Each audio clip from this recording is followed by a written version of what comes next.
Family and fellow soldiers, I'm the Professor, and this is the Moment of Truth. And now the Friday Crime Report. St. Charles County, Missouri, Tuesday, September 23rd, 2025. Going back to school is always a stressful proposition, but in America, the greatest threat to a child's education is white supremacy. On September 23rd, security cameras at Francis Howell High School in St. Charles County, Missouri captured images of a man entering several of the classrooms and bathrooms in the school, including several of the foreign language classrooms. This man wrote racially derogatory and even threatening statements on the bathroom walls and stalls, and sexually explicit words in the classrooms. According to the police report, a biracial student was the first to report the graffiti that was written. It was racial slurs and violent threats toward the African American community in general. The student immediately reported it to the school counselors and took photos of the vandalism. When the police responded, they watched the surveillance video. Only one person went into the classrooms and restrooms at any time. The school custodian, identified as Tyler Carter. The guy who's supposed to be making sure the place was clean was the one who was making it a mess. Police obtained a handwriting sample from Carter and determined that it was similar to the graffiti. After Mirandizing him, Tyler admitted to his crime, as well as pouring chemicals on items in custodial closets. He said that he was tired of cleaning graffiti left by the students. When asked why he targeted the black community with his slurs and threats, he said it was because he thought the graffiti in the past had been left by black students. He also claimed that he had been bullied by black students when he was in school, because of course he was.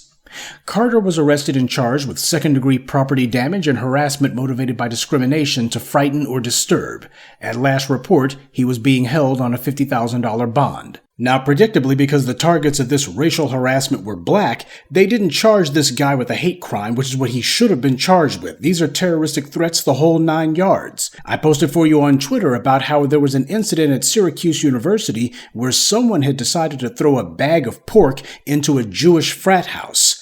That resulted in hate crimes charges. So some reprobate decides to vandalize the walls at a school where black children go to, putting up messages about murdering and killing, and that doesn't warrant a hate crimes charge, but throwing some pork into somebody's Jewish frat house does. This is what should count as prosecutorial misconduct. Whenever prosecutors have perfect grounds to actually apply a case, but they just decide, well, we're not going to do it because we don't have the right victims. What does that mean? Well, the victims are black in this case. So we're not going to have anybody thinking we're going to be enforcing the law on their behalf.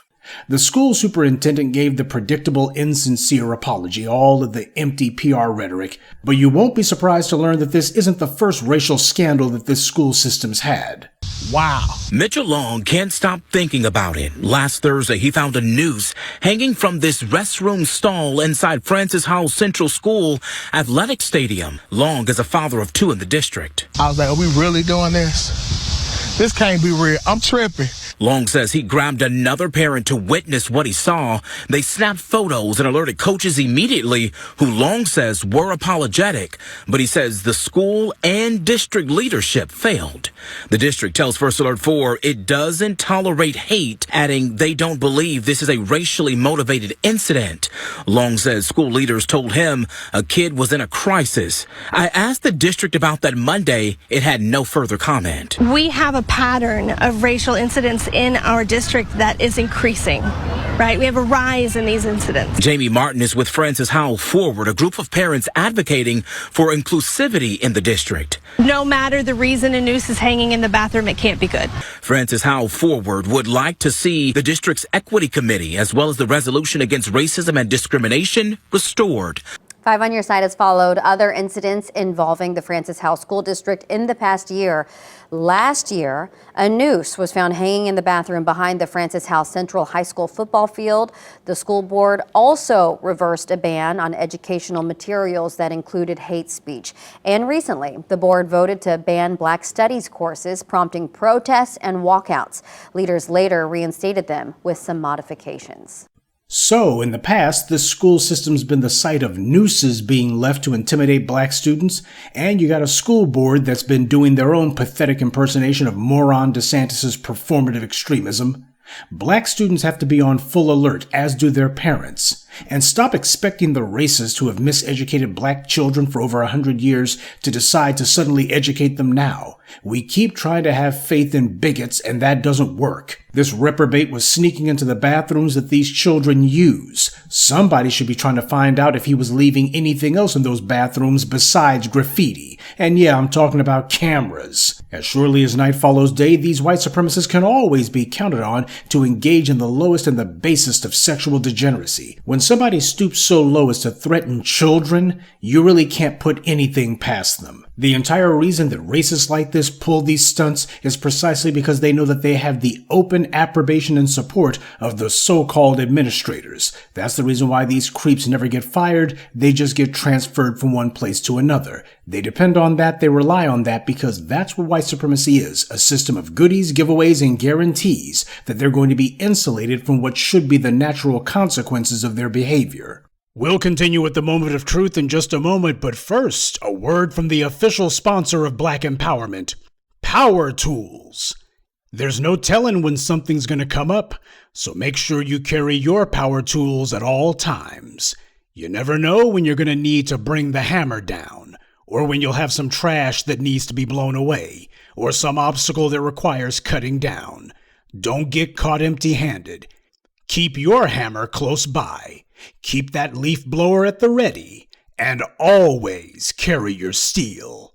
Power tools, because no matter what your day job or side hustle may be, there's no excuse for not being ready to put in some work. But as disgusting as this incident was, it's not even the worst one that's come to light this week. I posted on Twitter about how in Ron DeSantis' Florida, you had an even more grotesque example of black children being targeted. You had 6-year-old Legend Walker, who made the mistake of telling his white school teacher that he had had a birthday recently. The white teacher at his school decided to turn the happy birthday song into a racist anthem of disrespect to this black child. Legend Whitaker just turned 6 years old. Can we sing happy birthday to you? Happy birthday to you. You live in the zoo. You look like a monkey, and you smell like one too. I don't like stuff like that. Legend says the song hurt his feelings. His mother, Desiree Prather, says the teacher sent her the video, and she went straight to the main office. In a letter to the school board, Prather asked for an apology, immediate disciplinary action, and counseling for her son. After receiving no response, she decided to show up in person. They just kept saying it's an active investigation. They can't answer no questions or anything like that. This is an elementary school child that this animal pulled this stunt with. This racist puke was the one who made this video, by the way. First of all, teachers are not supposed to be taking videos of the children without their permission to begin with. There's rules and regulations regarding precisely that kind of behavior. And secondly, predictably, the white school authorities are taking the side of the racist and circling the wagons to protect her. That's what they're trying to do. They're trying to hope that this all just blows over and goes away. These kinds of acts of open racial hostility in the schools against black children is precisely the reason that moron DeSantis and Chris Rufo pushed all their lies and all the phony hysteria about critical race theory, making up fairy tales falsely claiming that there were teachers saying that white children were this, that, or a third, when it never happened. Because whenever they would spout their little made-up stories, they couldn't tell you who the teacher was or the school where these alleged incidents happened, but they were supposed to be real, right? They were actually nothing but lies meant to give cover to white racists to pursue a blatant anti-black agenda, making up false stories about white children in school being disparaged so they could lay the groundwork to deliberately target black children for that kind of treatment, because that's what it was always meant to be, a justification of what they wanted to do, and they knew that everybody would understand it and be in on it. None of these people are doing this accidentally. There's a program at work here. And they don't give a rip about white children at all. If they did, they'd be doing something about all of these school shootings that it's white shooters carrying out.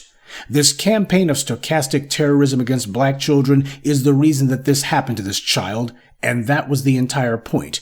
Can you imagine what the response would be from the white right, especially the Fox Newses and the Newsmax and other assorted sewers, if you had video of a black teacher treating a white child that way? It would be wall-to-wall coverage, and that black teacher would have already long since been fired. And it wouldn't have been anybody sitting there saying, well, we have an investigation underway. They would have done it immediately. The video would have been all the evidence that they needed. As it stands, we don't even know what the name of the perpetrator is in this case. And that's a problem in and of itself, because we all know that these racists, they never actually have done it the very first time when we hear about it. It's just the first time that they actually got caught. I'm willing to bet that if the name of this perpetrator was actually known, you would have a number of parents, not all of them even being black to be sure, who would be telling you horror stories about how their child was treated by this reprobate. The reason that everybody feels that harming and threatening black children is some sort of victimless crime is because they also are betting on the idea that black people in general and black parents in specific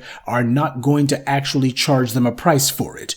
Now, the only way to change the mental calculus on this is to change what black people's response is to these kind of attacks on black children. Remember, hate speech always leads to hate crimes, especially when you have a society that goes out of its way to make sure that it never challenges and always encourages anti-black violence. At this late date, black people are supposed to know better than to think that the way that you deal with a white supremacist, especially one who has called themselves disrespecting a black child, is to send a strongly worded letter to the school board. When these racist animals decide that they're going to be treating black children like this, we are way beyond the effectiveness of strongly worded anything. And speaking of words, I know that a number of you are parents and we all have tender feelings when it comes to children, but we also have to do something about the knee-jerk reaction to basically look at stories like this and say, oh, my heart breaks for so-and-so. Yes, of course, obviously the child has our sympathy.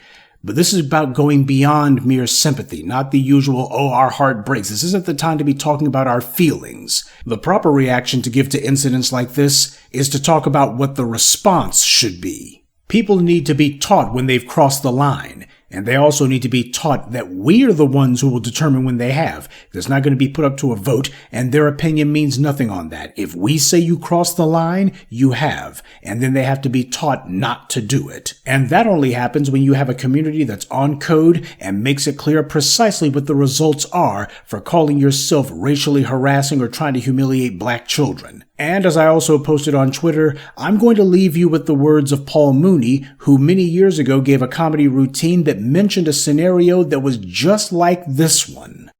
There was a teacher in Jersey, a grown-ass teacher. A little girl, a 6-year-old, little black girl is 6 years old. The teacher tells her she has a tablet with a gorilla. You're a gorilla, your mama gorilla, your daddy's a gorilla. Don't you tell anybody. A grown-ass woman tells this little girl this. The little girl held it for 4 days. She told her mother.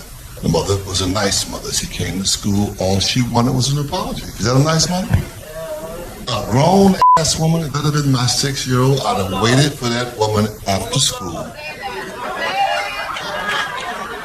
in a gorilla outfit. I'd have beat that ass for 7 days. Every time she saw a gorilla, she'd have been hollering.